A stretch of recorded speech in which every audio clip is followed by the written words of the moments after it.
नमस्कार। आकाशवाणी चंडीगढ़ से प्रादेशिक समाचारों के साथ मैं निधि मुंजाल। पहले इस बुलेटिन के मुख्य समाचार। प्रधानमंत्री नरेंद्र मोदी ने कहा है कि भारत ने तपेदिक यानी टीबी के विरुद्ध वैश्विक संघर्ष में कई नई पहल की हैं। केंद्र सरकार ने वित्त सचिव की अध्यक्षता में राष्ट्रीय पेंशन प्रणाली में सुधार लाने के उपाय सुझाने के लिए एक समिति गठित करने की घोषणा की है। मुख्यमंत्री मनोहर लाल ने आज चंडीगढ़ में मुख्य सचिव सहित विभिन्न प्रशासनिक सचिवों, मंडलायुक्तों व उपायुक्तों के साथ बैठक कर निर्देश दिए और चौधरी देवीलाल विश्वविद्यालय सिरसा व भारत के सूक्ष्म, लघु एवं मध्यम उद्यम प्रौद्योगिकी केंद्र के बीच हुआ एमओयू। अब समाचार विस्तार से। प्रधानमंत्री नरेंद्र मोदी ने कहा है कि भारत ने तपेदिक यानी टीबी के विरुद्ध वैश्विक संघर्ष में कई नई पहल की हैं। आज वाराणसी में विश्व तपेदिक सम्मेलन को संबोधित करते हुए श्री मोदी ने कहा कि सार्वजनिक भागीदारी की मजबूती के साथ सरकार के सतत प्रयास से देश में तपेदिक के मरीजों की संख्या में कमी आ रही है। तपेदिक के विरुद्ध संघर्ष में सरकार की उपलब्धियों के बारे में प्रधानमंत्री ने कहा कि आज तपेदिक के इलाज की 80% दवाइयां देश में ही बन रही हैं। प्रयोगशालाओं की संख्या बढ़ाई गई है और मरीजों को आयुष्मान भारत योजना के दायरे में लाया गया है। श्री मोदी ने कहा कि कई कार्यक्रमों के अंतर्गत करीब 75 लाख तपेदिक मरीजों के खातों में 2000 करोड़ रुपए से अधिक भेजे गए हैं। कार्यक्रम के दौरान प्रधानमंत्री ने तपेदिक उन्मूलन की दिशा में प्रगति के लिए चुनिंदा राज्यों और जिलों को पुरस्कार प्रदान किए। इस अवसर पर केंद्रीय स्वास्थ्य मंत्री मनसुख मांडविया तथा अन्य कई गणमान्य व्यक्तियों ने शिरकत की। विश्व तपेदिक दिवस के अवसर पर हरियाणा प्रदेश के विभिन्न जिलों में कार्यक्रमों का आयोजन किया गया। साइबर सिटी गुरुग्राम में आज देश के प्रधानमंत्री नरेंद्र मोदी की टीबी मुक्त पंचायत सपने को साकार करने के लिए टीबी संबंधित कार्यक्रम की शुरुआत की गई, जिसमें सरकारी व निजी अस्पतालों के डॉक्टर व स्टाफ मौजूद रहे। कार्यक्रम में डायरेक्टर जनरल हेल्थ सर्विसेज की डॉक्टर सोनिया ने लोगों को टीबी के प्रति जागरूक किया और 3 मोबाइल क्लिनिक बस का भी उद्घाटन किया। ये बसें लोगों के उपचार के लिए सड़कों पर मौजूद रहेंगी और इन्हें मोबाइल क्लिनिक के नाम से जाना जाएगा। उधर अम्बाला छावनी के नागरिक अस्पताल में आज जागरूकता कार्यक्रम आयोजन किया गया, जहां लोगों को बताया गया कि सरकार द्वारा टीबी का इलाज मुफ्त किया जाता है। राज्य क्षय रोग उन्मूलन समिति पंचकुला द्वारा आज रोटरी मिड टाउन इंटरनेशनल के सहयोग से पंचकुला में विश्व क्षय रोग दिवस मनाया गया। इस अवसर पर साइकिल रैली का आयोजन किया गया तथा टीबी के प्रति जागरूकता लाने हेतु नुक्कड़ नाटक का भी आयोजन किया गया। आमजन को टीबी की निःशुल्क जांच व इलाज के लिए टीबी टोल फ्री नंबर 1800116666 पर और एंड्रॉइड फोन के लिए प्ले स्टोर से टीबी आरोग्य साथी ऐप डाउनलोड की जानकारी भी दी गई।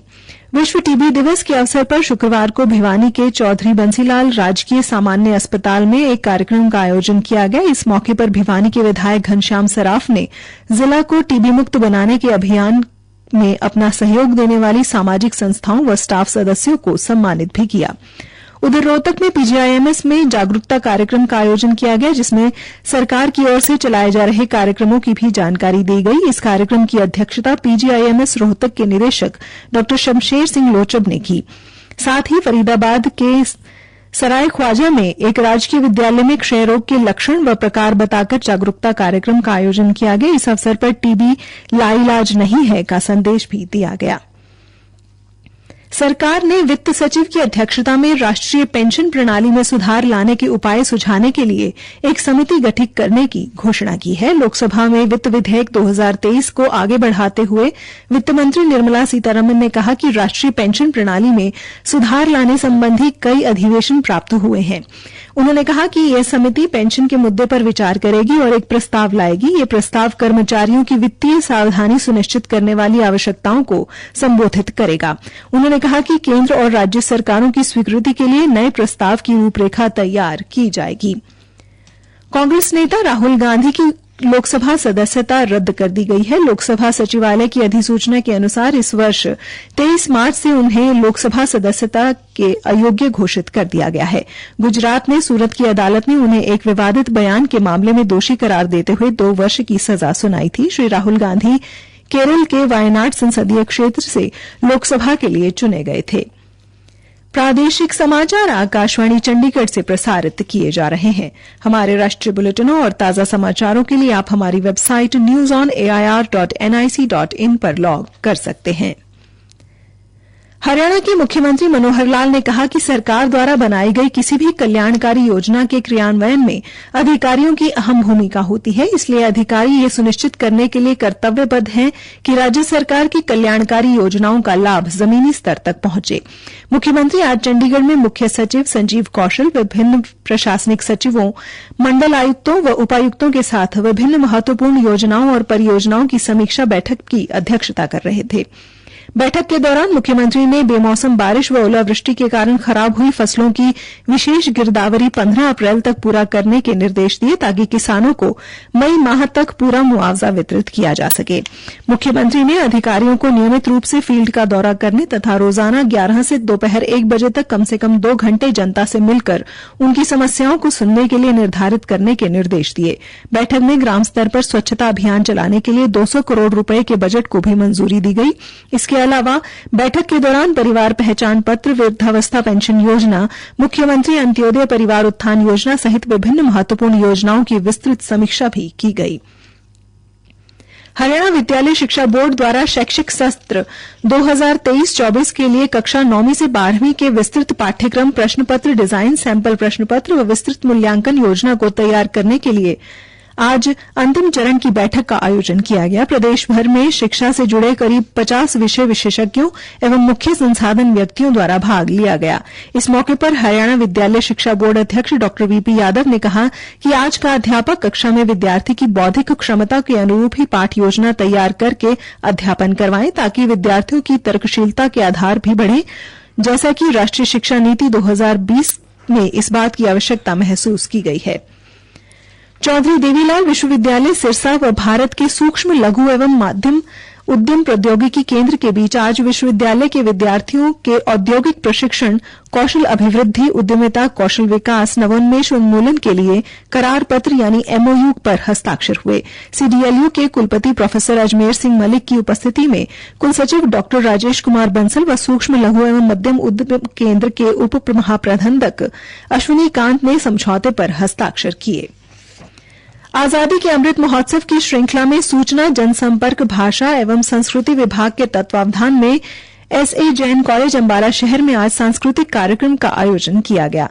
कार्यक्रम में अम्बाला शहर के विधायक असीम गोयल ने बतौर मुख्य अतिथि अपनी उपस्थिति दर्ज की। इस मौके पर स्थानीय विधायक असीम गोयल ने आजादी के 75 साल पूरे होने के उपलक्ष्य में भारत को G20 की अध्यक्षता मिलना गर्व की बात है, कहा। G20 की अध्यक्षता में 20 देशों की मेजबानी का अवसर मिला है। भारत को ये गौरव मिलना बेहद सराहनीय है। इस मौके पर पद्म विभूषण से अलंकृत कलाकार सुभाष चंद्र घोष ने अपने वाद्य यंत्र पर बजाई स्वर लहरियों से सांस्कृतिक कार्यक्रम में भाग लिया। कुरुक्षेत्र अपराध अन्वेषण शाखा की टीम ने आज जेल से भागने वाले आरोपी रजत पुत्र विजय कुमार वासी माजरी मोहल्ला शाहबाद जिला कुरुक्षेत्र और साबर अली पुत्र सलीम वासी रवि कॉलोनी शाहबाद जिला कुरुक्षेत्र को गिरफ्तार करने में सफलता हासिल की है। पुलिस अधीक्षक कुरुक्षेत्र सुरेंद्र सिंह भौरिया ने बताया कि 19 मार्च को जेल से 3 आरोपी फरार हो गए थे, जिसमें से एक आरोपी को अपराध अन्वेषण शाखा प्रभारी निरीक्षक प्रतीक कुमार की टीम ने मामले में तत्परता से कार्रवाई करके गिरफ्तार कर लिया। आरोपियों को कल माननीय अदालत में पेश किया जाएगा। स्वापक नियंत्रण ब्यूरो यानी एनसीबी के चंडीगढ़ जोनल केंद्र ने आज स्वापक शमन दिवस मनाया, जिसमें केंद्रीय गृह मंत्री अमित शाह की वर्चुअल उपस्थिति में ड्रग्स को जलाकर ये कार्य पूर्ण किया गया। अंत में मुख्य समाचार एक बार फिर। प्रधानमंत्री नरेंद्र मोदी ने कहा है कि भारत ने तपेदिक यानी टीबी के विरुद्ध वैश्विक संघर्ष में कई नई पहल की हैं। केंद्र सरकार ने वित्त सचिव की अध्यक्षता में राष्ट्रीय पेंशन प्रणाली में सुधार लाने के उपाय सुझाने के लिए एक समिति गठित करने की घोषणा की है। और मुख्यमंत्री मनोहर लाल ने आज चंडीगढ़ में मुख्य सचिव, विभिन्न प्रशासनिक सचिवों, मंडलायुक्तों व उपायुक्तों के साथ बैठक कर निर्देश दिए। इसी के साथ ये समाचार बुलेटिन समाप्त हुआ। नमस्कार।